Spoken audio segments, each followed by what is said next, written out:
I, at the very outset, I have to tell you that truth is what it is. You cannot change it, you cannot transform it, you cannot explain it. Only thing you can experience it. In this Kali Yuga, there is a special category of people born in all the countries, very surprisingly, who are seekers of truth. And William Blake, the great poet of England, has said that these men of God will be born during this time and they will know the truth. So many have said about this. Even in our old books of prophecies, you have known so many of them, but especially the one which is described in a Nadi Granth written by Bhrigu Muni, is clearly said that at this time people will know the truth through the Kundalini awakening. The knowledge of Kundalini was known to us, I don't know how many years back. You cannot say because our history is so unknown. But at the time of a great saint called Machindranath and Gorakhnath, they were indulging into awakening of Kundalini, but the condition was that one guru should give realization to only one person. It went on like this till the 12th century, when Jnanadeva first of all asked his guru, his own master was his own brother, asked him that you please allow me to at least write about Kundalini. Because in the Gita it was not described. Though Shri Krishna has talked of Sthita Prajna and all those things, but he didn't talk about how to get it, what is the mechanism within us which works it out. Then he wrote it in his Gyaneshwari, which is just a, I think, explanation of Gita, very clearly that there is a power within us. In the 6th chapter he wrote about Kundalini, but the people who were in charge of religion didn't want that. So they said this is a Nishidha part and you should not read this part of Kundalini. But in the 16th century, under the guidance of Guru Nanaka, Namadeva, Kabira, all these people clearly, very clearly wrote about Kundalini. But the way it was mutilated by people, which is very surprising. Everything had been mutilated, but this one was very surprising because Kabira was in Bihar and he called Kundalini as Surati. Very clearly he said about Surati. But in Bihar, Surati is what you call tobacco. They call tobacco as Surati. So you can imagine what is the mutilation. Now this power is within you. If I am telling you something today, you need not accept it. Blindfolded acceptance is of no use. We have had enough problems with blind faiths. So first of all, you must get the experience and then you will not doubt it. This science was known to us since long. But as it was only done for one person or say 10% at the most, I decided to find out a method by which an en masse realization could be given. Luckily my father was a very social person and I could meet many people.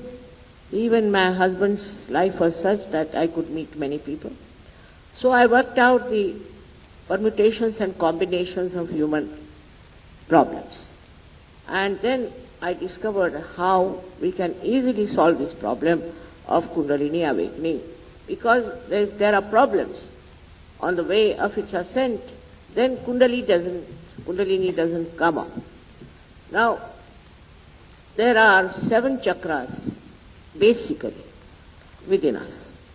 These 7 chakras are responsible of our physical, mental and emotional being. There's no doubt about it. But you have to first find out and then believe in it. Don't believe because I am saying so or anybody says so. You have to experience it and feel it. There are many ways we can also judge. For example, in the Quran, Muhammad Sahib has said at the time of Qiyamah, means this time of resurrection, your hands will speak. He also calls it Qiyamat, means those who will not accept will suffer. But who will accept, their hands will speak, their mouth will be shut and their hands will speak. This is exactly what happens in Sahaja Yoga, that once you get your self-realization, you can feel those subtle centers within you. These subtle centers of energy are 7 in number and are acting for giving us all kinds of energies. Now the problem is how to make people believe in Kundalini. It's a difficult task because you are all intellectuals and you have had your medical education from England and all these places. You see, it's more westernized. And to believe in something Indian is rather difficult for people that it's all Indian after all. But actually, even in medical science, we have to understand the limitations of science. First of all, science is amoral. Secondly, it doesn't go to the roots. So it starts like we have to treat a tree. So we treat the leaves, treat the branches. But Sahaja Yoga is going to the roots, is the knowledge of the roots. And the roots are the 7 chakras and our Kundalini. Of course, without medical science, you cannot also understand Sahaja Yoga. That is one of the things. Because you can relate very easily, it's very scientific. Now there are 3 nadis, also left, right and center. Left is called as Ida Nadi, right as Pingala. And the central one is called as Sushumna Nadi.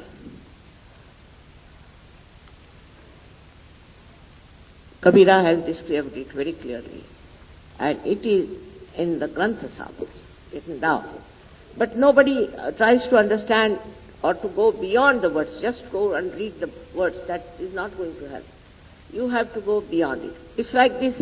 You see a beautiful picture, say, where it's raining, it's very beautiful, and you are seeing it, that's all. But you are not inside it to experience it.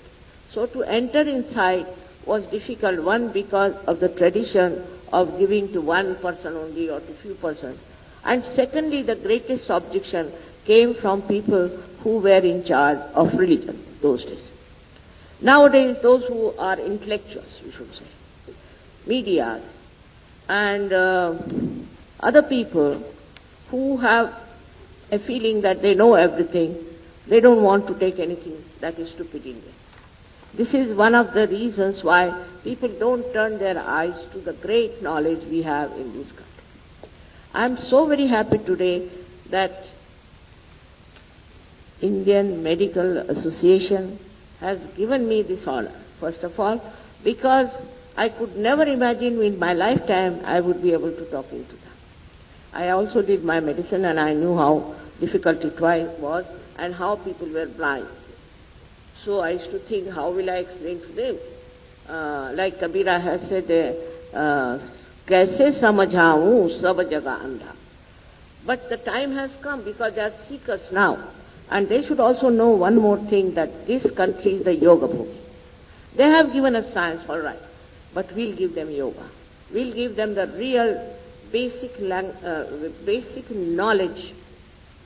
What is the foundation of medical science? Is the foundation. Now by experimenting this and that, also you have seen that it is neutralized by challenges. Every theory is neutralized.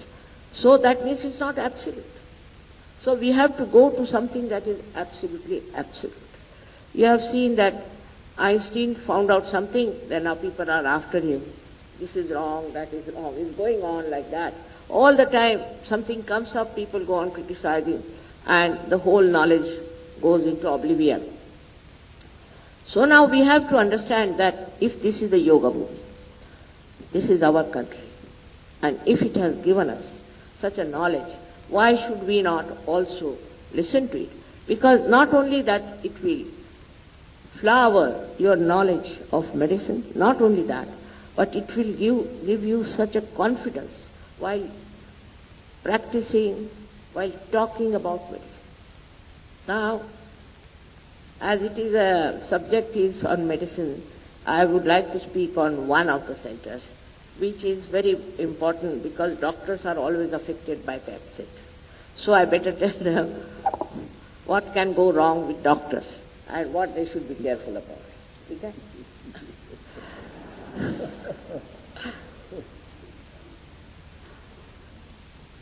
It is to be understood that there is a center in the second center which we call as Swadhisthana.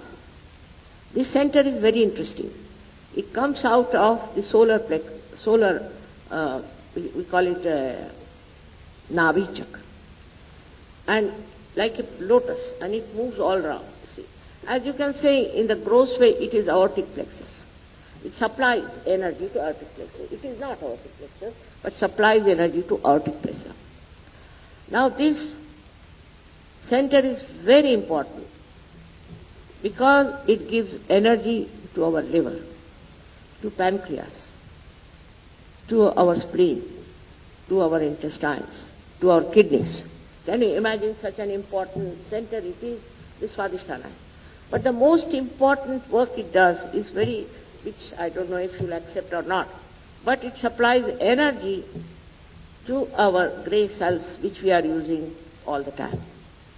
When we are thinking too much, when we are acting physically and mentally, this center has to supply energy to our brain, we can call it, to our grey cells, which we are using all the time.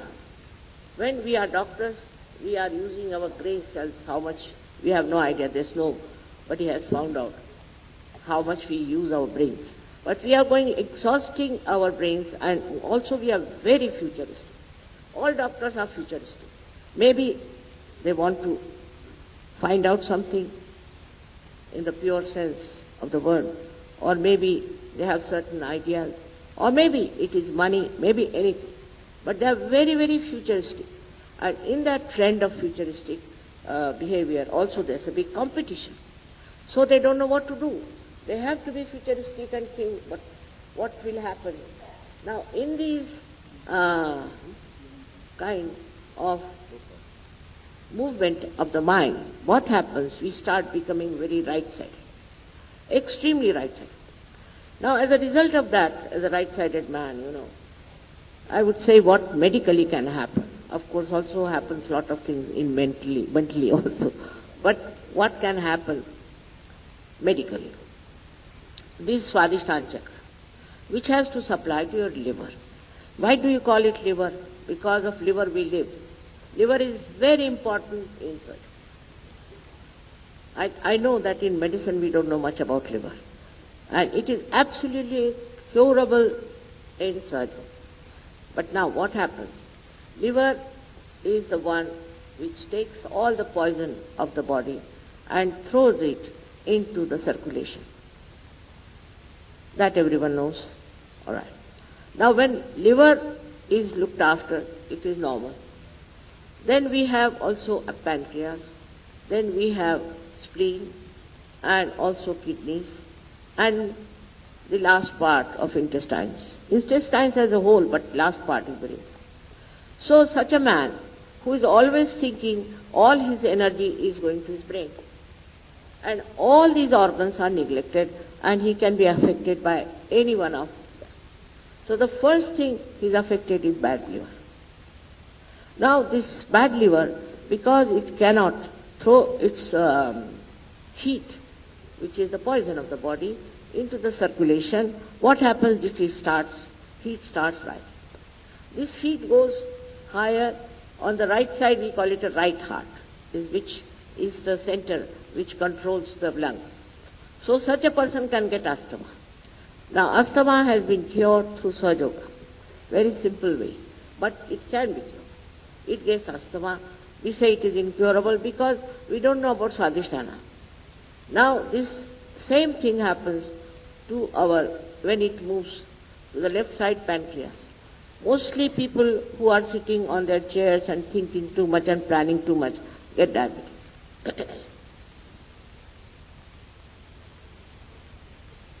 Sugar doesn't give you a diabetes.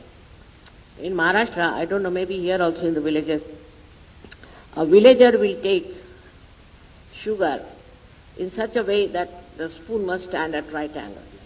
That's the way tea has to be made, otherwise it is not tea. But he never gets diabetes because he earns without any insurance or anything, spends it, sleeps off, next day he earns. He doesn't have botheration about future, what he should do, he should accumulate money or he should visit somebody, nothing. He just lives with himself. Now this goes to pancreas, gives you diabetes, this heat. Then it goes down. Then the kidney it coagulates. Now for kidney, if you go to dialysis, I must tell you, not that only you die, but you die bankrupt. It's a fact. Now, in no way I want to criticize doctors. They have to earn after all. But there is a simple way of curing this kidney trouble. And once this kidney is cured, it is cured forever. So by helping Swadhisthana, you can cure also kidney. But the most difficult thing is the spleen. Now, in modern times, we are very hectic. For example, most of the doctors have to get up early in the morning. On duty, in the college we also used to do the same thing. Then we have no time to eat our food properly, nothing. And we take our breakfast with us sometimes. In America I have seen doctors even brushing their teeth in the car. To the limit of things. So in this kind of a hectic life, you see, what happens, the spleen, poor thing, which has to produce RBCs for emergencies, gets mad. She can't understand what's the matter with this gentleman. And it cannot also cooperate with all the madness we have. Then we read newspapers. Reading newspaper in the morning is a very dangerous thing, because every day you see something horrible and you get such a fright. For example, these days our country is a doldrum. I never read it in the morning at any cost. But if you read it early in the morning in a newspaper, then finished. You'll get some. They only tell you about what has gone wrong. Disasters, accidents, if not that, then political crisis, this, that, which upsets you. Whether you like it or not, but it upsets you. So, reading newspaper early in the morning, then just running forward. No time for wife, no time for children, nothing. Formerly, I remember that husband used to eat nicely at about 10 o'clock. The wife used to fan him, because there might be some flies around. She used to fan. And relaxed way they used to eat food and live relaxed. Now, what you call in Urdu language, kashmakash, is so much that people are just running mad. They don't know what to do. Now they go to the office, then they find, for doctor especially, the boss is angry, or there's some very serious patient has come, and somebody has died by mistake. I mean, doctors are completely treated like criminals in America, absolutely like criminals. So this is also coming here. If they do anything wrong, by mistake they do something, finished. Their practice is gone, they are put in jail. I mean, after all, they are human beings. But this consideration is not there, and so this futuristic life makes them really crazy people. Then they become very hot-tempered. Liver gives you heat, you become very hot-tempered. At the slightest thing, you just shoot off and start saying things which you should never have said. Then you feel guilty. When you feel guilty, you catch this center here left Vishuddhi we call it, by which you develop spondylitis.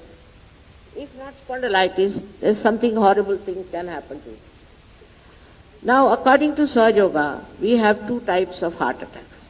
One is a active massive heart attack. And another one is what we call lethargic, like angina. So the first one which happens is the massive one where, same thing, the heat reaches the heart.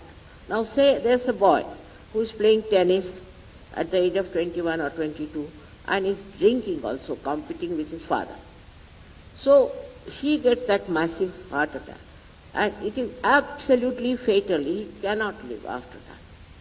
This is a very common case you must have also seen.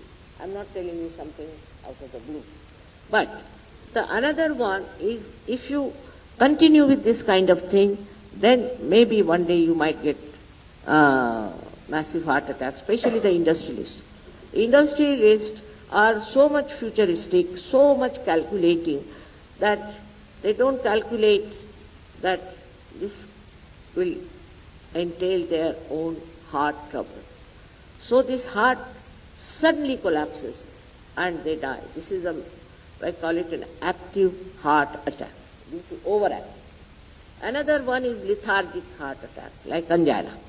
That is, if this center is caught here, if you feel guilty. Some people are very sensitive and very formal type, they feel guilty, I should have done this. I've known people who have been crying all their life, I spilled coffee on the table of such and such. I said, let it be now, gone, finished, why are you bothered? But they'll go on and on and on. It's a habit they have formed to feel guilty about things. For anything they start feeling guilty. In India we are not so much, I think, formal type of people, thank God. So I find less cases of this. But still there are many people who develop this left side. Not only with that you develop your spondylitis, but you develop a situation where heart cannot pump blood for your brain. That is angina. Nobody knows that it comes from this left side problem. Left side problem could come from other things also. But one of them is feeling guilty.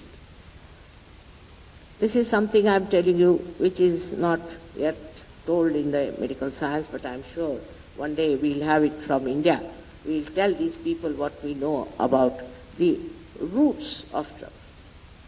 The root of trouble is like that. So now the last, but not the least, is the effect of Swadhisthana is this heat reaches the brain and gives you paralysis on left hand side because it's process over nerves, so it gives you a terrible paralysis on the left hand side, but you feel it on the right hand side. Also nature is the one which tries to stop. If you don't stop, it says, all right, I'll stop your right side, left side will go. Now the one side of life is also right side. Second side, another side we can say, is the side which is left side. And the left side and right side, when they meet, you get psychosomatic trouble. With this Kundalini rising, what happens? That it nourishes those centers. For example, see, this is one center formed by two left and right side. This is a center, left and right side. Now the Kundalini passes through this. But supposing you are using right side too much like this, and suddenly left side breaks somewhere. Then what happens? That your connection with the main, I should say, mains is lost. You are on your own and cancer starts. Now this cancer can be cured also. I'm sorry to say, but it is a fact. It can be cured, cancer can be cured. Not at a galloping stage, I think, but at an early stage. We have also tried some galloping stage people. They have improved. But still, I would say it's not guaranteed at that stage. After all, nothing is guaranteed. But still, it works, and it has worked. Now, when this cancer is caused, you see, what is our job? Is to push back this left side to the right, and also through Kundalini awakening, to nourish the center. You see, this is the basis for our health, our, you can say, mind, everything. It's a mental, physical, and emotional. But also spiritual. Because when Kundalini rises like this, it goes, crosses over this fontanelle bone. This is Kabira says, Shunya Shikhara Para Anahadavadi. No, nobody can explain what does he say. Shunya Shikhara Para Anahada is a heartbeat. How can a heartbeat come up? Shunya Shikhara means on the fontanelle bonnet. He was not mad. But the people who do not understand cannot think that this Kundalini reaches here. It does. You can see for yourself, it does reach here. And once it breaks, this sound finishes. Then on your nerves, you are amazed, on your central nervous system, you start feeling the cool breeze of the Holy Ghost, as they call it in the Bible, or they call it as the Alakh Niranjan, or they call it as Brahmacharya. You start feeling it on your finger, on your hand. You can. If you experience that, still you go on saying, no, I don't believe in it, then it's all right. But if you really start moving into that line and start feeling that, then you are amazed. Because when the Kundalini rises, as I told you, she hurts you physically. I have told you about only one chakra, but there are 7 chakras. So all the 7 chakras, with this permutation combination of these 3 channels, it cures all. As a result, you start enjoying your life. You become what you call a person who is a witness to this whole thing. The whole thing becomes just a drama, and you start seeing it so clearly. This is first thing happens to you. Now, if you have something serious, or say something you have to operate somewhere, then you are nervous already. How can I do it? If you are nervous, then how can you operate? And also, because of specialization, you can only do one part. I've known people, surgeons also, who have opened the body, they say, no, this is not my job, this is the job of that doctor. So, you know the complete knowledge of medical science. Complete. It's not only surgery, it's not only what you call medicine and others. We have learned so many. So, all that becomes a totality. In totality, you know what is wrong with it on your fingertips. For diagnosis, you know, a patient dies halfway. If somebody goes to, say, Houston for diagnosis, you should insure him, because maybe he might die with diagnosis only. It's like this. Here, diagnosis only on fingertips. On the fingertips, you can feel very easily what is the center for. Now, if you learn, or if you know, what are these centers meant for? If you know what they are related to, as far as your physical side is concerned, for doctors, then you will know that this person is suffering from this disease. Even small children, say 10 children, you tie up their eyes and ask them, what is this person suffering from? So immediately, supposing they give this, you ask that fellow, what about your throat, is it all right? Yeah, no, it's not all right. How do they know? Because on the fingertip, they know. They show the finger. So everybody will say the same thing, because it is absolute.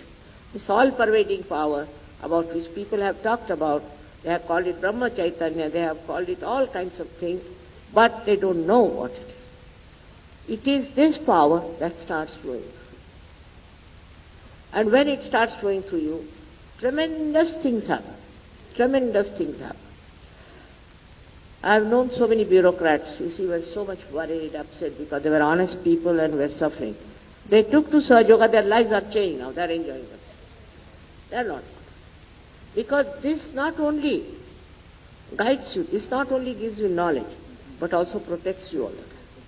I have seen many doctors who are doing, say, heart patients they are looking after. There are doctors who are curing cancer patients. I met one doctor who has a dialysis hospital, got his kidneys. I said, doctor, how have you got this? So he's just treating only people for dialysis, and he gets his kidney. So there is no protection. You should also have the protection as a surgeon has. He'll tie up his hands and everything.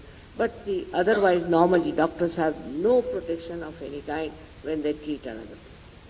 And if they are sensitive, they may catch from them slowly, the diseases which they are going to treat. This also point nobody thinks of. We are not machines. We are human beings. We are not stones. but we are sensitive. And when you see somebody suffering, you catch for. You definitely catch. But in Sahaja Yoga, you know you are catching. In Sahaja Yoga, you know what you are catching, and you know how to clear it out and how to protect yourself. Now, this is what one doesn't understand, that all human beings can get their self-realization. All of them.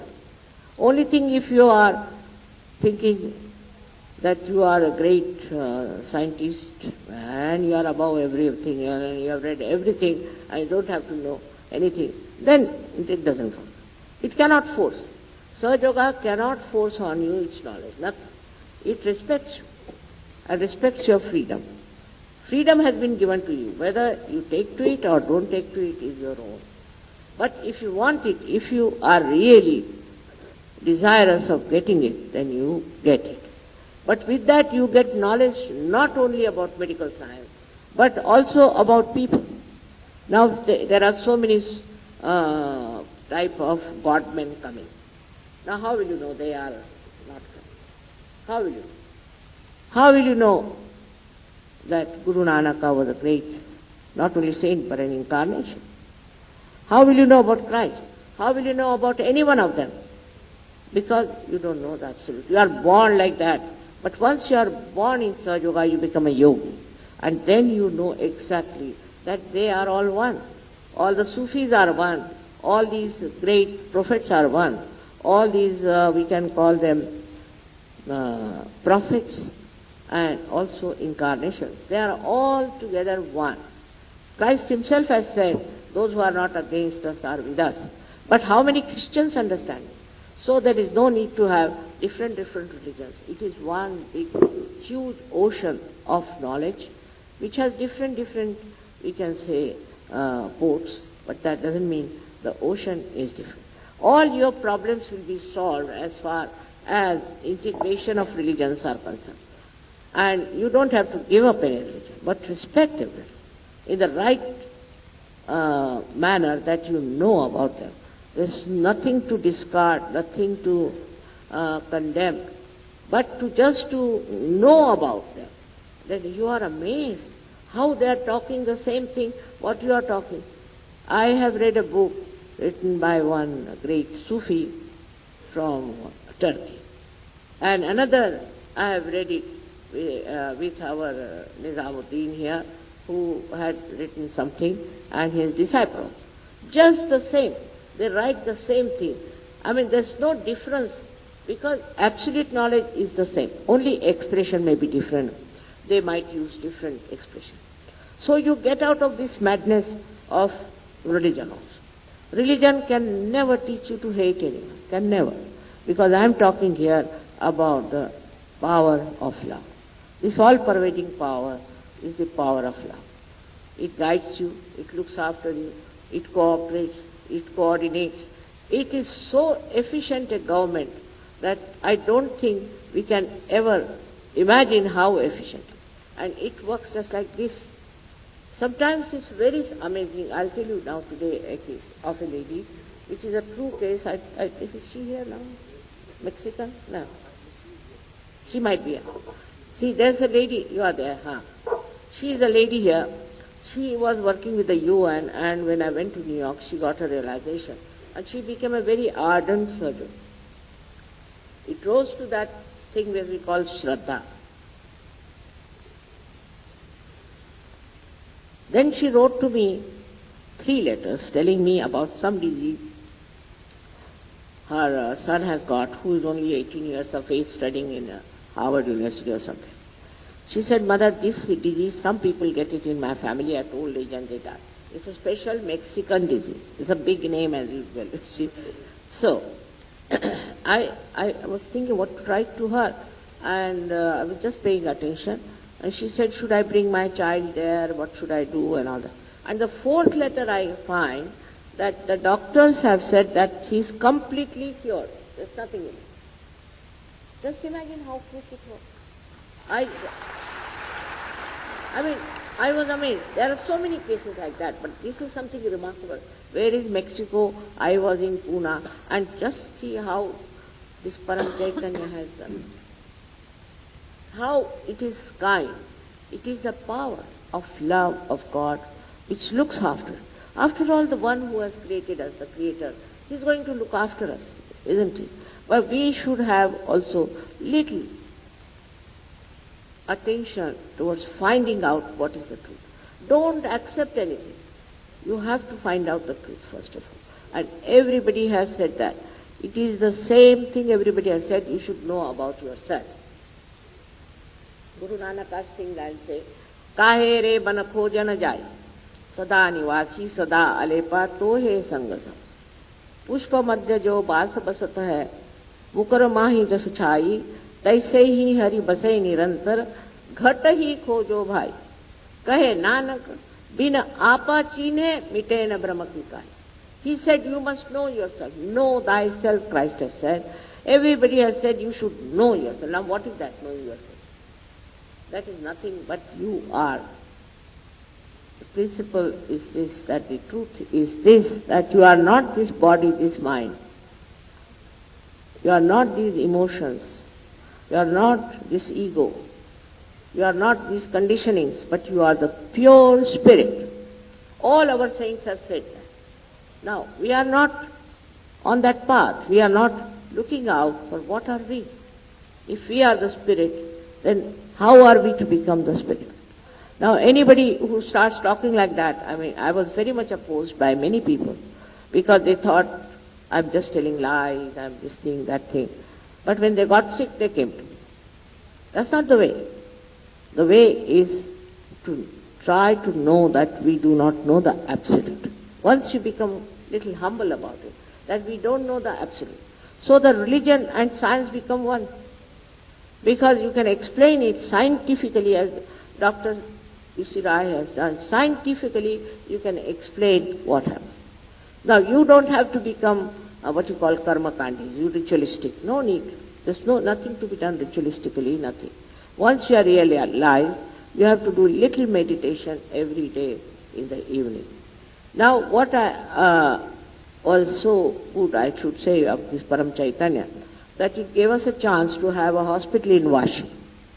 And the results are very good in Vashi. They never used to charge anything for the outdoor patient, but they said, Mother, please allow us to take 10 rupees. I said, all right, take 10 rupees is all right for anything.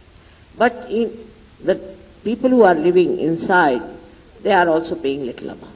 Nothing compared to what people pay in the hospitals. And Dr. Rai so sacrificingly accepted. And the doctors are coming from Russia all the way. You know, Russian doctors are wonderful doctors. They are very great scientists, I must say. They have gone very far in scientific approach. They have tried to find out the energies, which are subtle energies, and lots of things they have done. But especially they are very much interested in working through Sahaja Yoga, and they are coming down here to work. Now, I would not expect our doctors to come and work like that. But at least for once a week, they can give some time. And they can practice Sahaja Yoga just as a blessing to the people.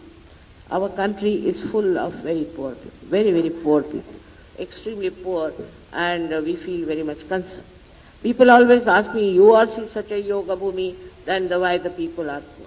The poor they are because they do not follow the right path. See, if they follow the right path, Lakshmi is also there to bless you. There's nothing to worry about money, nothing to worry about anything. And you become a person who is absolutely in balance. As soon as something comes up, some crisis comes up, immediately you will become silent. And you start seeing what's wrong. What is the problem? Because you are not silent, always in the conflict. You cannot see the problem clearly and you cannot solve it. But you don't solve any problem. It is this, I must say, this power. I also tell them, I don't do anything, I'm just sitting down. This power is doing anything. They don't believe me. But it's a fact. I'm not doing anything, I'm just sitting, I'm not planning, I'm not doing anything whatsoever. But this power does everything for us, so why should I do it? But it's rather difficult for human beings to leave things to this power. Even some doctors who have been practicing medical science have had very funny experiences. Like there's one doctor, Amjad Ali, in Australia who is very well qualified, and he was experimenting on some sort of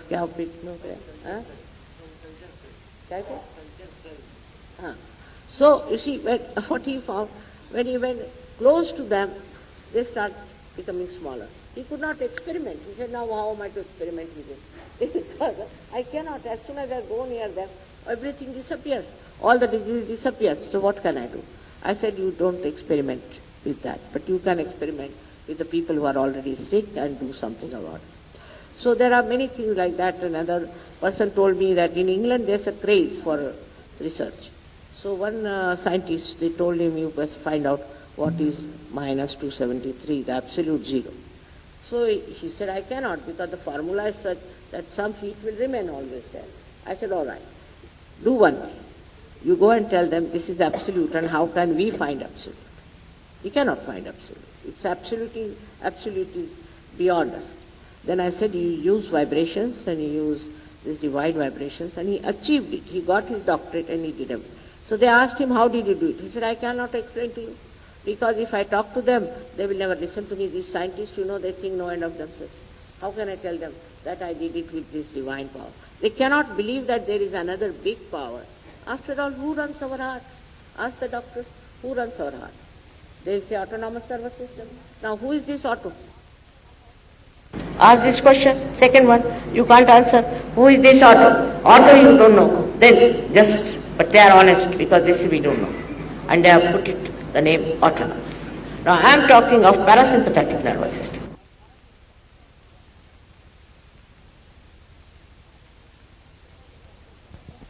As you know very well, and we know very little about parasympathetic, is a fact.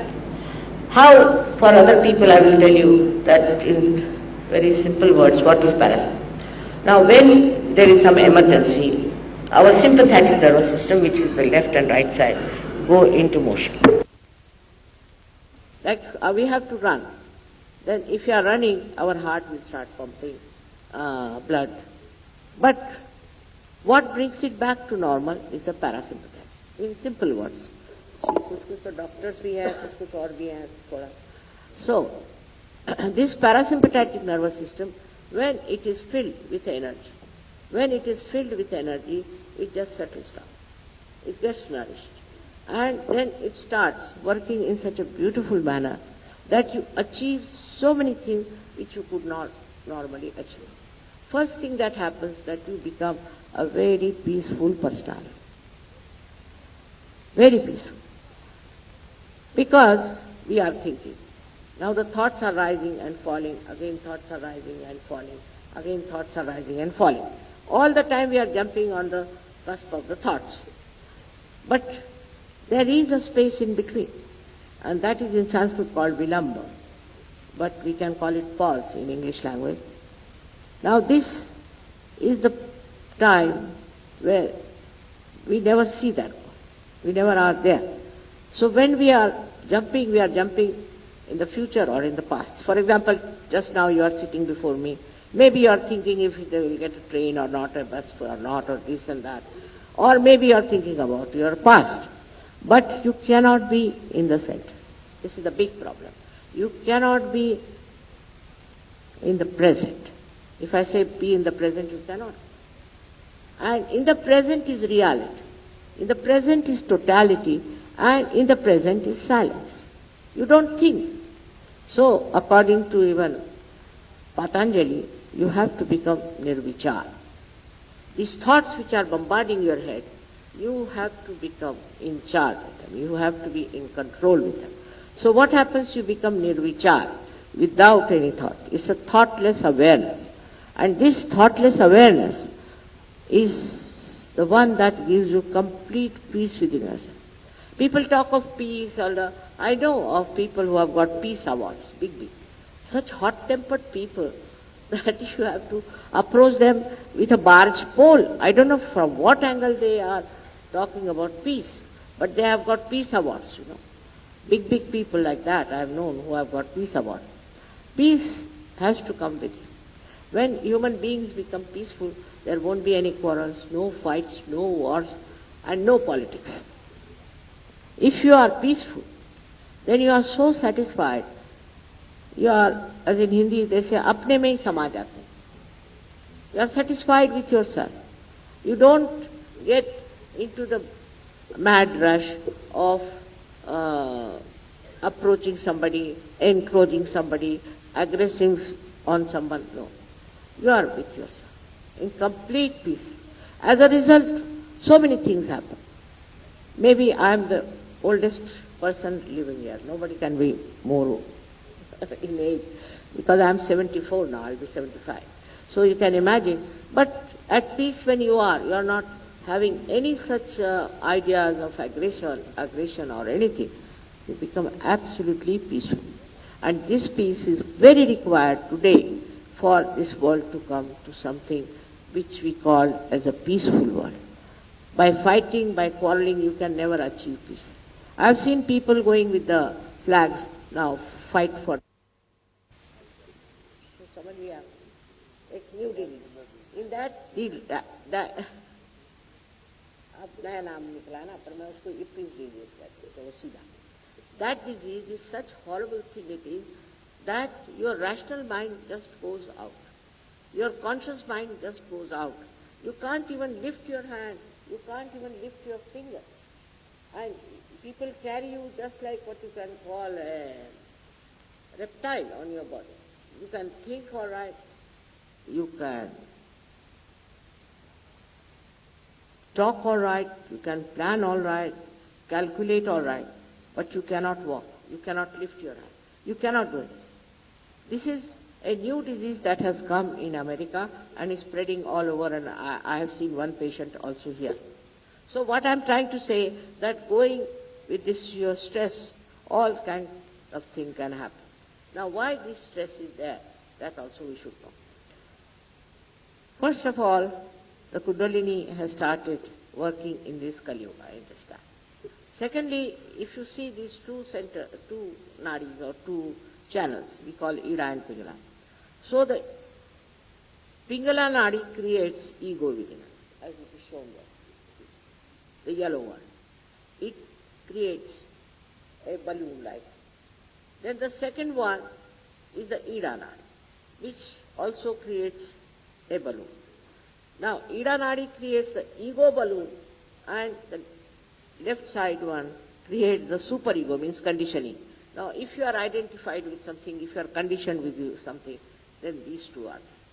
But when you are too much right-sided, these are all, you see, the ego moves and covers the left side. So there's a blockage, complete blockage.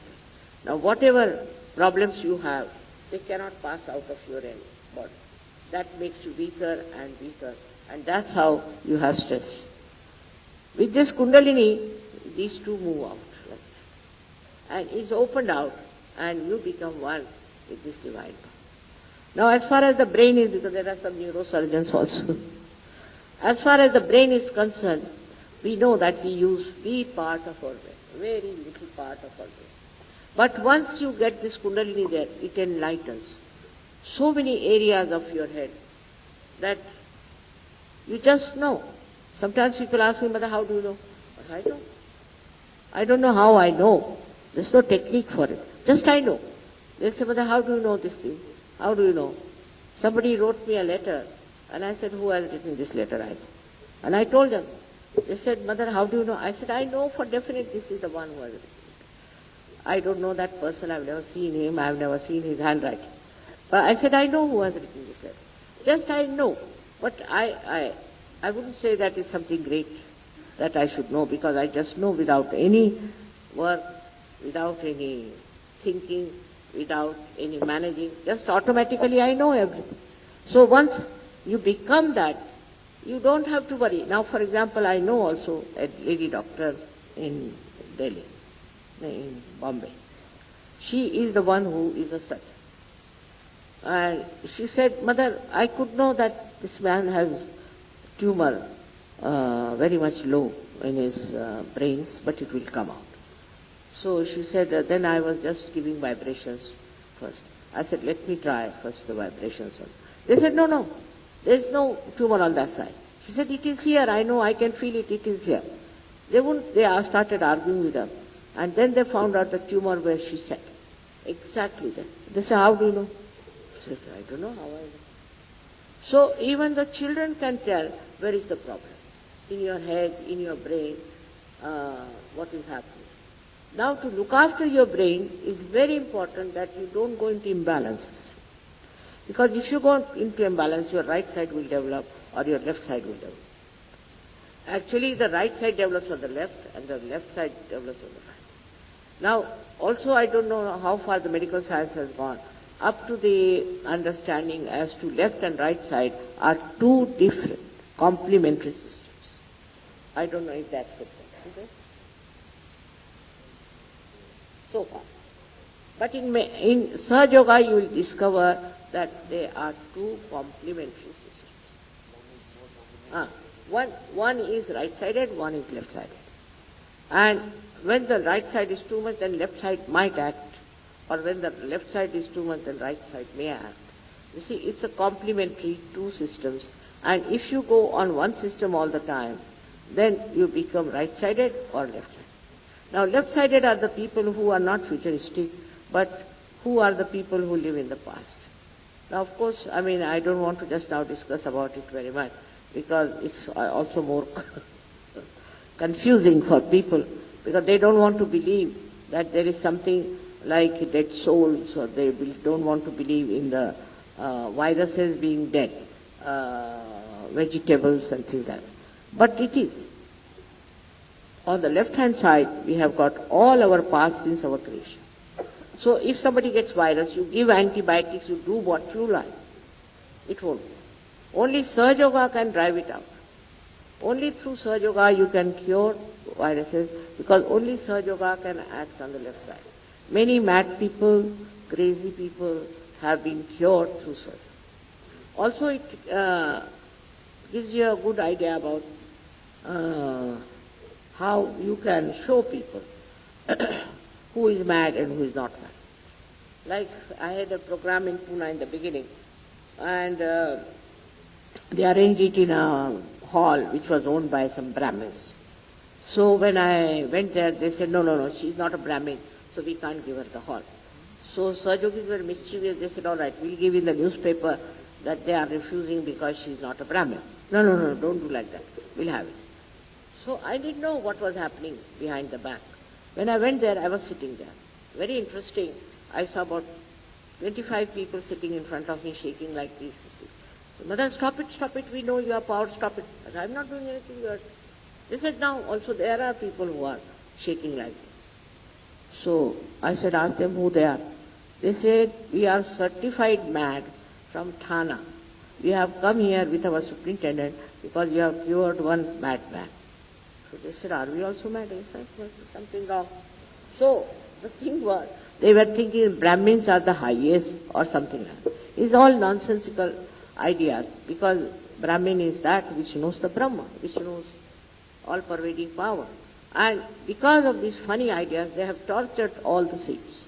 Especially in Maharashtra, people have tortured all the saints all the time.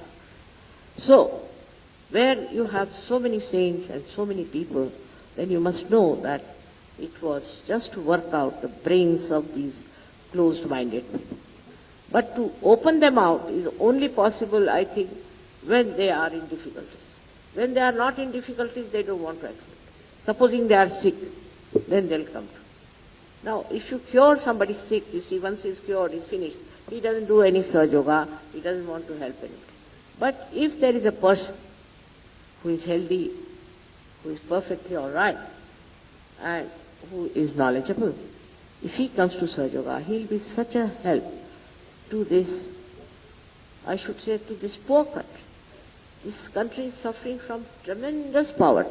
Now only saying, Garibi hatao, Garibi hatao, Garibi hatao. I know of one gentleman who was a great corrupt fellow, and he used to live in one room with a little pot. I said, why do you live like this? He said, because everybody is Garib, so I want to live like Garib. I said, why don't you give all this money to this Garibs? Why are you lying like this? So he said, all right, you suggest to me any organization which is absolutely above board, and I'll do. That was a difficult thing, decision. But what I'm trying to say, only by saying people are garib, you have to attend to that. And is only possible through Sahaja Yoga. How? Sahaja Yoga is practiced mostly by middle class. Both the sides are, one side are the poor, another side are the rich. Rich are very few, but more by the middle class. Then it's like a river which expands, you see, on both the sides. This time I've been always thinking that I have to do something for the poor people or something. Always, and I have done also on my own. But I wanted Sahaja Yogis to contribute, Indian Sahaja Yogis. So I told them I want to start a place where we could have these women who are standing on the roads with their children asking for alms. We can have something to help them. Immediately I was surprised Sahaja Yogis contributed to me for that. And I was so amazed at their enthusiasm. I said, this is the generosity. This generosity that has come to Sahaja Yogi. And then when they said, Mother, we got all this through Sahaja Yogi. We have improved so much that we don't have to worry. And they so generously, a person becomes extremely generous. He becomes very peaceful.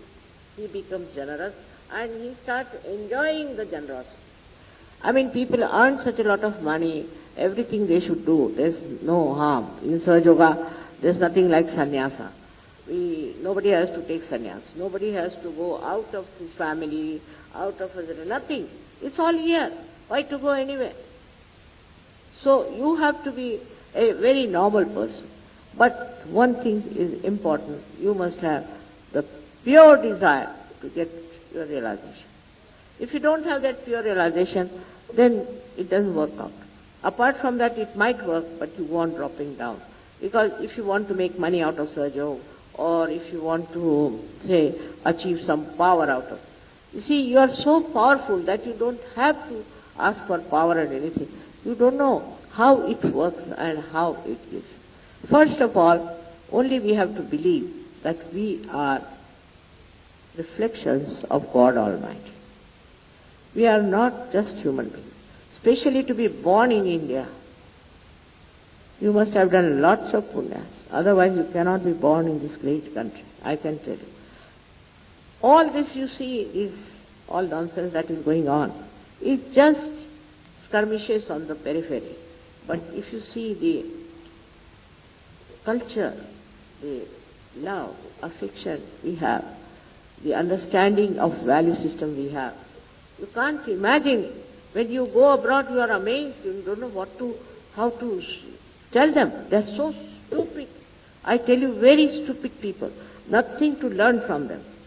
I've been fighting with the stupidity of people, especially Americans. I sometimes think that they are not yet grown up as human beings.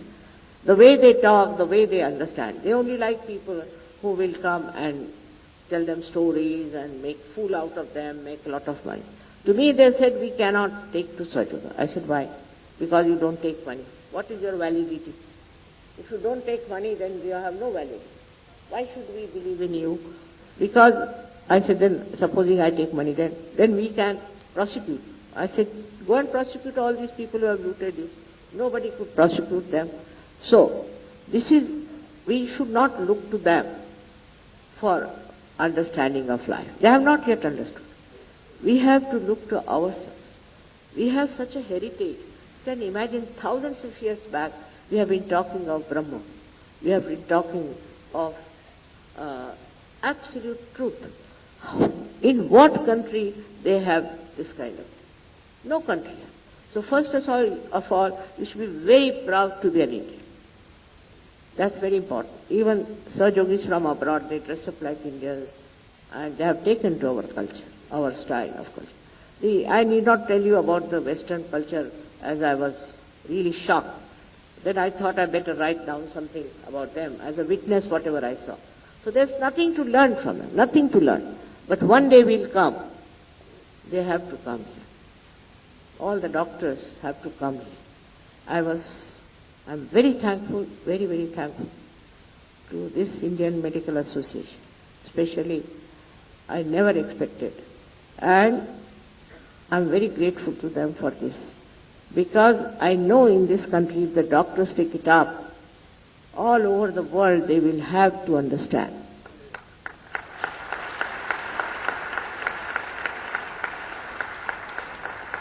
The value of our knowledge of life and of medical science. I would say that I've seen so many people sitting here, I don't know how many are doctors, how many are from industries and how many are Sahajogis. Whatever it is, one has to know that all of us are blessed by the same reflection of God Almighty within ourselves, which we should. After that you will tell me what has happened to you, what you have felt and what you had. It's a thing, is a matter of your right to have it. It's your right to have that power, but you have to ask for it. If you don't ask for it, I cannot force it on you. Nobody can force it on you. It is a very spontaneous happening and which works out. So fast, so fast. I must tell you, in Russia, this hall of course has fallen short, but in Russia, they always have it in big, huge places. It's 16,000, 18,000. And they are so much, I don't know, endowed with Shraddha, so much, that in the program only they get cured. Only in the program. So I could not understand. And they had a meeting of the scientists there, about 250 scientists came. So I started telling them about science to begin with. I said, better be on their level at least to talk to them. So one of them got up, he said, Mother, don't tell us about this science. We know everything. Now you tell us the science of God, science of divine. You tell us about it. I was amazed. Look at these Russians. So I found out this, all these countries like Bulgaria, Russia, Romania and all these 5 countries, there the people are like clean slates. They have no conditioning. They don't know anything about God. They don't know about anything about books, nothing. Absolutely they are not conditioned. And the way they have achieved this Sahaja Yoga, I mean, I am really amazed at that. Romania, I was amazed. And I just told them one paper I read. Not read, I never read. I told them about one thing. And the medical, same thing like this was there. And they gave me a doctorate. Not honorary, but real doctorate on that knowledge. Can you imagine? I mean, it's not possible. First I didn't know. I've never known these things. So one of my disciples said, Mother, you become a doctor. I said, that I think I have already. No, this is a real doctorate, real. I said, really? How they have done? Such sensitivity. But this sensitivity comes, perhaps, maybe that they were very much oppressed and troubled. And also, they had no conditioning of anything. And it's very surprising. They have no sense of possessiveness. Their government said, you take your own flats and look after. So they said, no, we don't want. You look after. They said, all right, whatever cars you have done, you can take it. No, what's a headache? You better look after. What is the use of taking them? Because after all, when we die, if we left here. So such unconditioned minds and such clean slates, I tell you.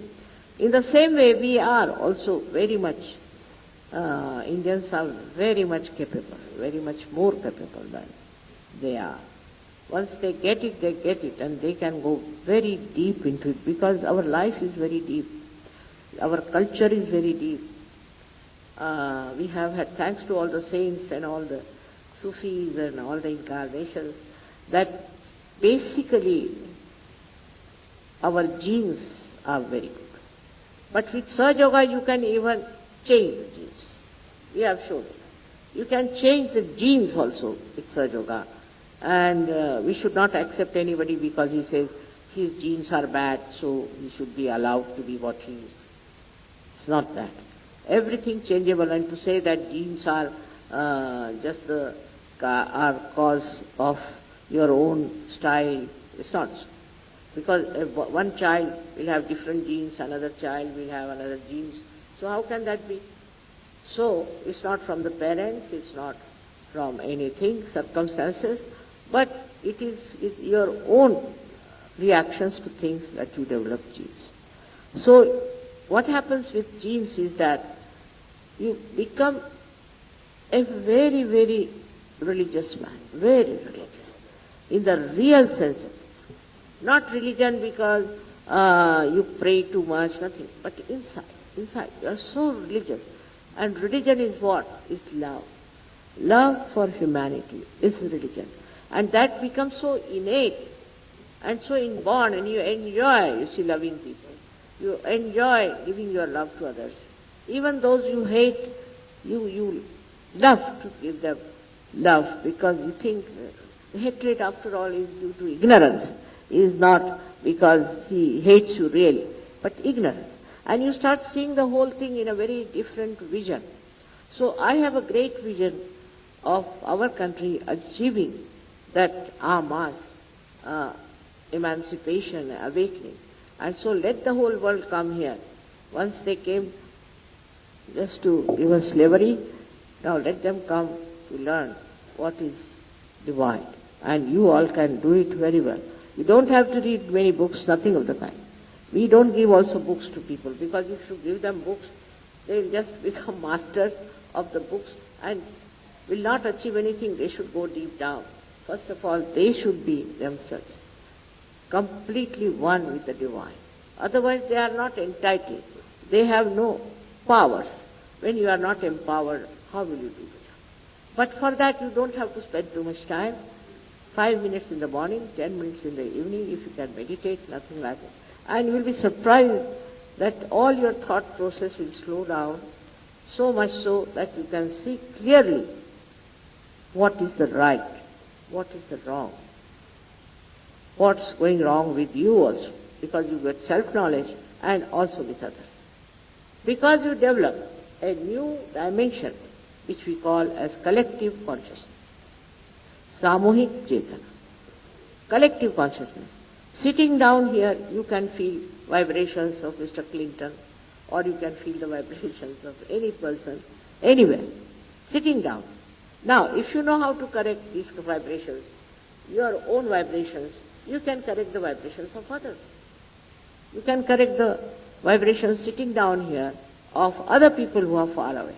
But of course, you can also correct the vibrations of people who are with you. In your family, there are people who are mad. You can correct them. So we can have very good families, and we could have very good marriages. It has many dimensions, Sahaja Yoga, but today is the day I want to really thank you all, the medical science people and the industrialists, that they should now take to Sahaja Yoga and make the best of their lives which are brought in this great country of yoga, where you can easily achieve it. This country is so full of vibrations, you won't believe. I was coming from London with my husband, and I told him, you have touched India. He said, how do you know? I said, see the vibrations all around. It's only in India you feel these vibrations. So he went to the pilot just to find out. He said, sir, only a minute back he touched it. So this is such a great country you have. And if we could just develop that feeling that we are Indians, and it is our responsibility to see that our knowledge goes all over, and let people take advantage of it. By that we don't criticize anyone. By that we don't condemn anybody, I have told you. But we give them the basis of all the knowledge. And that is, in Sahaja Yoga, you can do it very well. I would say that instead of reading the book, better get your realization. Because Kabira himself has said it, Padi Padi Pandita Murakha. Pandit bhayo na koi, ded hai ye akshar prem ka, sikhe to pandit.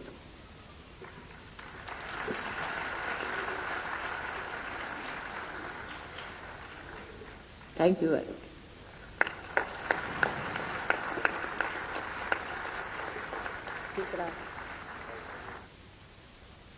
I invite Professor U.C. Roy, who is the director of Sahaja Yoga Research Institute, Bombay. He has come all the way from Bombay. Special applause for him. I invite him to make his presentation on Sahaja Yoga. Professor U.C. Roy.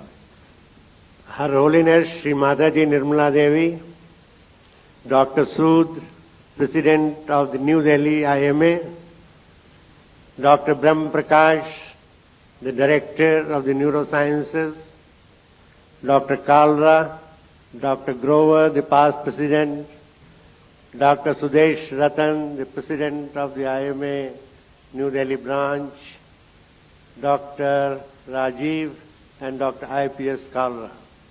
Ladies and gentlemen, it's my great privilege to talk today before this August gathering, and I'm very happy that one of the eminent neurosurgeons has raised a very valid point today, and that is now we are seeking for an alternative system of medicine.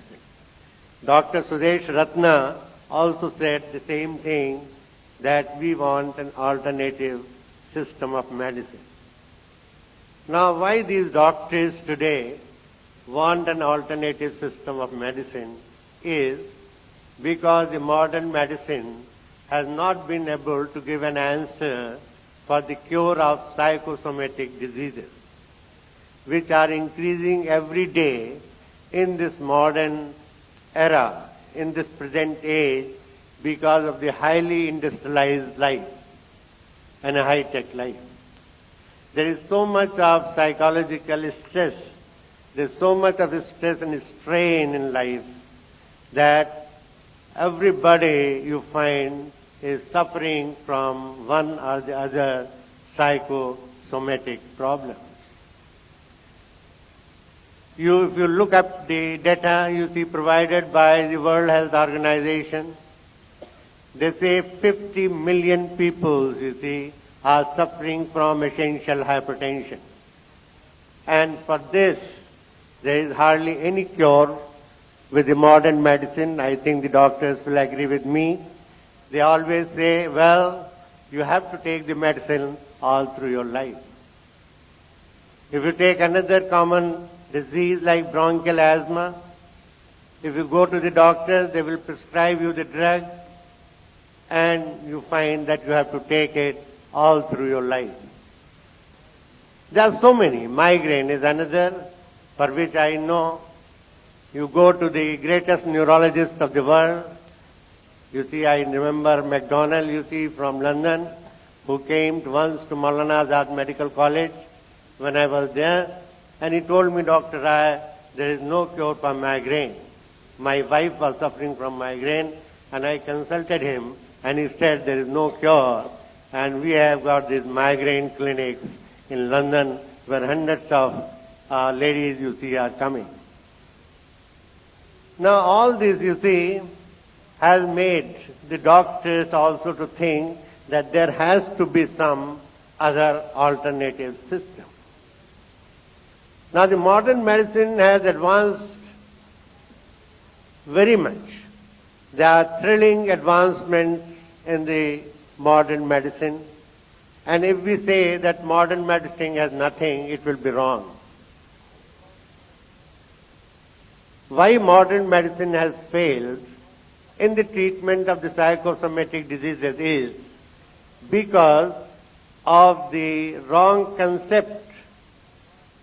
I'm sorry to say, Descartes was one of the great scientists, but one thing which he said was that the mind and body are separate entities. And this dominated the philosophy, and this dominated the mind of the scientists, the biologists, the physicists, the chemists, and people forgot that there is something like mind. They only thought of the body. All the researches which has been done up till now were based simply on body. I remember there was a conference international of the neurosurgeons in India. Dr. Brahm Prakash was there.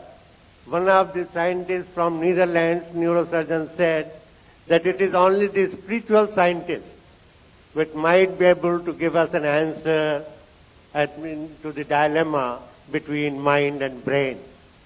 The scientists today do not know what is mind. Only it is with the PET, positron emission tomography, that now some researchers have started to get an insight into the mind. But it is the spiritual scientists like Sri Mataji Nirmala Devi. I remember in 1984, when I met her first time, she asked me, Dr. Rai, do you know why you get cancer?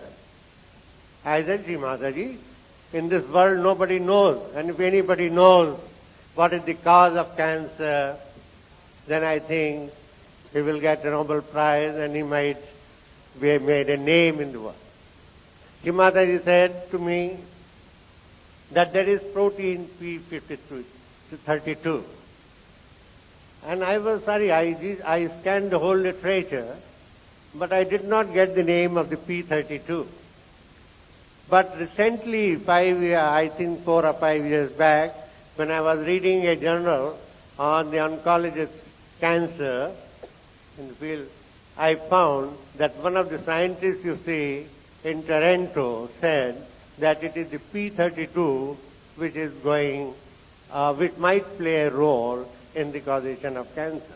Now this I have mentioned to you with a particular purpose. My idea of telling this is that it is the spiritual scientists who have got insight into the inner realms of life. They only can give you a clue as to what is the real truth.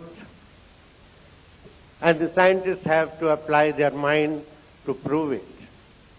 Now this is one example. And this, you see, made me to think.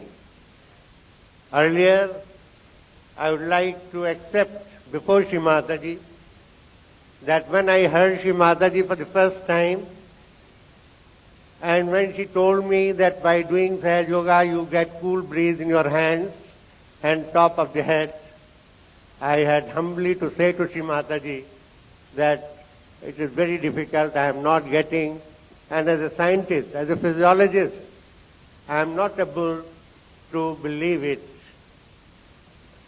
And she said to me, Dr. Rai, why don't you do some research on it? And this was the beginning of the research into Sahaj Yoga. And when I started doing research on Sahaj Yoga, and when one of my postgraduate student, Dr. Sethi, did it, the first thing was to find out what are the physiological effects on human body, because that is very important.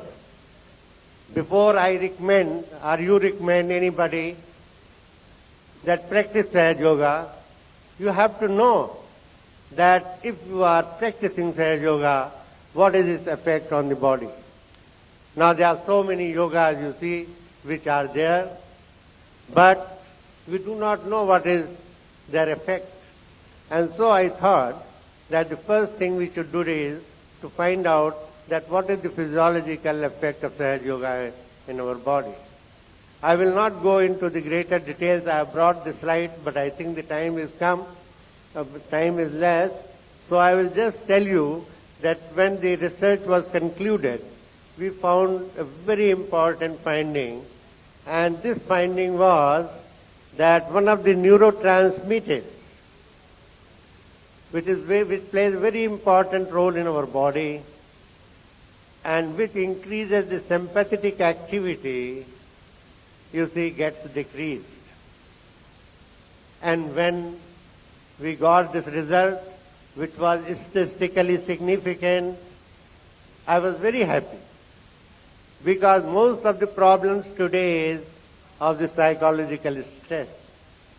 This psychological stress stimulates activates your sympathetic nervous system, and thereby produces a greater secretion of adrenaline. And all the doctors here know that when adrenaline is more, your heart rate increases. You start getting palpitation.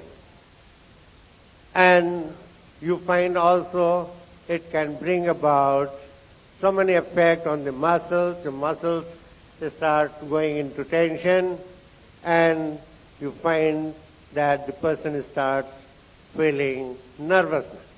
There is nervousness. also. And if you go to the doctors and you tell him that I am suffering from nervousness, I am suffering from anxiety, I do not get sleep, then he will say, well, take a tablet of compost or Etivon. And if you take it for a very long time, what is going to happen is that it affects your brain and you go some other disorders. This was one of the most major problems, you see, in modern medicine, that they have got nothing to treat psychological stress. And that is why 10, 15 years back, I remember, as Dr. Sudesh Ratan has mentioned, that we started thinking of, we means doctors started thinking of something, an alternative. And they came out with relaxation methods. They started thinking of biofeedback mechanism. And they said if we do biofeedback, it relaxes and the psychological stress gets reduced. Many other methods were done. But when we did Sahaj Yoga, you see, we did the research on Sahaj Yoga. As I told you, we found that the adrenaline secretion decreases tremendously, which is statistically significant. The heart rate decreases, the blood pressure decreases, the blood lactic acid decreases. Lactic acid, you know, everybody knows here, doctor, that if there is an increase in the lactic acid, it can produce anxiety neurosis. Pitt's classical work is an evidence to it, and we find that the blood lactic acid also decreases. The galvanic skin resistance, which is another parameter for the autonomic activity, we find the galvanic skin resistance increases by doing Sahaj Yoga. And we know that whenever 15 to 20 minutes a day, he can fight the bad effects of stress. And you can save yourself, you can prevent yourself from various psychosomatic problems. Because these days, you know, the heart attacks are increasing. You find there are so many cases which go for angioplasty, so many cases which are going for coronary bypass, so many cases of hypertension, and all this is because of the psychological stress. I would like to tell this August gathering and the doctors who are present here that one of the researcher, which is known as the stress researcher, Milton Kaplan, you see, he did work on stress, and he found that if you take two group of mice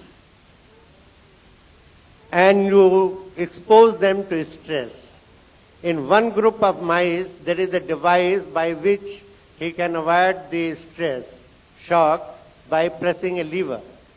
And in another group, there was no device for preventing stress. So these two groups were there. And what he did was, he injected in both the groups some cells, you see, of the cancer. And then he tried to examine that what happens in these two groups. Now in the group of mice which had a device to counter the shock, to counter the stress, you see, they did not develop cancer. And the other group, which had a device to counter the effect of the stress, were saved. The cancer did not develop. Now the inference is that if you have got a device in yourself for anti-stress, for counteracting the effect of stress, you will be able to prevent even cancer. And this is what Shri Mataji said in 1970. You see, Shri Mataji is the founder of the science of Sahaj Yoga. She founded a system and a hypothesis for sickness and its cure.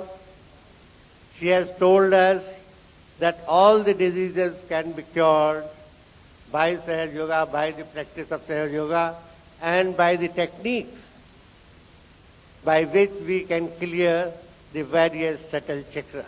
I would like to tell you here that this Sahaja Yoga is very, very scientific.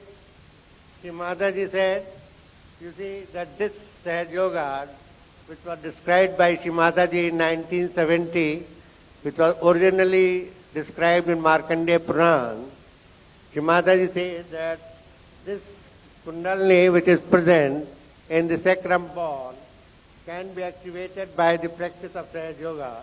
Then this clears your chakras, Swadhisthana, Navi, Anat, Vishuddhi, Agya, and then it reaches here in the Sahasrara, combines with the cosmic energy, and then flows back in your body in the form of the vibrations, and you feel the cool breeze. Now, this is again a very important point, because when I was delivering a lecture in Russia, in one of the international conferences, one doctor asked me, the Dr. Rai, why not we do Hatha Yoga or Raj Yoga?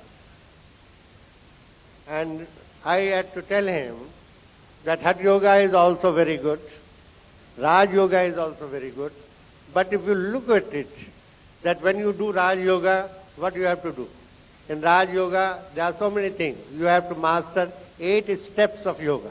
That is Yam, Niyam, Asan, Pranayam, Pratyahar, Dharana, Dhyan, and then comes the Samadhi. So you spend half of your life. And Sahaja Yoga is spontaneous. Sahaja Yoga does not interfere with any religion. Sahaja Yoga, you find, is cost-free. Sahaja Yoga is based on the subtle nervous system. And most important is that it is consistent and it is verifiable. Now, this is one very important point, Dr. Brahm Prakash, I would like to draw your attention to it, because when Professor Wittridge was there, I asked him, sir, we should do some research on yoga. And he told me, Dr. Rai, don't put your hand in yoga because the results are not consistent. And that is why in one committee, which was founded by Dr. Karan Singh, and spent lakhs of rupees for 5 years in Nimans, Bangalore, and Dr. I think, I'm forgetting the name of the person who was in charge of it, and they could not produce one paper. And when I asked him one of the conferences, he told me, Dr. Rai, the results of the various other yogas are not consistent and verifiable. When Sri Mataji told us that it is consistent and verifiable, and this I told to the faculty of Delhi University, and they were very happy, because this is one of the markers, you see, for any research work. If you do not know a thing, for example, transcendental meditation, it failed. Because a lot of researches were done in transcendental meditation. I have been examiner of it so many times. But why it failed was because there was no marker. You don't know whether they are sleeping or they are in a stage of transcendental meditation, which they say as 4th stage of consciousness. What is the proof for it? Here there is a proof. And the proof is that you find cool breeze from your hand. If you get it, you say, yes, the yoga has actualized. And this actualization only occurs when you find your primordial dormant energy. It activates, clears all the chakras, unites with the cosmic power, and thereby unites and comes back in your body in the form of the vibration. And this is a power which can do anything. I know Sri Mataji, on the demands of thousands of Sahaja Yogis in Russia, thousands you see in other parts of the world, like London, Germany, Vienna, so in every part of the world, you see, I would say there are 65 centers in the world. They asked Sri Mataji to open a center where the incurable diseases like cancer, like you see migraine, like irritable bowel syndrome, like multiple sclerosis, so many, you see. Bronchial asthma and hypertension and diabetes are of course very common, can be cured. And Shri Mataji opened an international Sahaj Yoga Research and Health Center last year in February 96.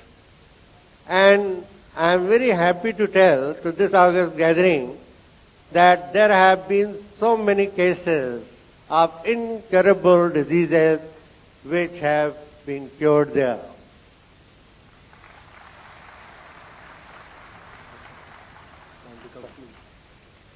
And such cases were, for example, one was the case of periarteritis nodosa. There was another case of dilated cardiomyopathy. There was another case of infertility of 14 years. All these cases, you see, were relieved, you see, and a case of, I am telling you, of infertility, 14 years.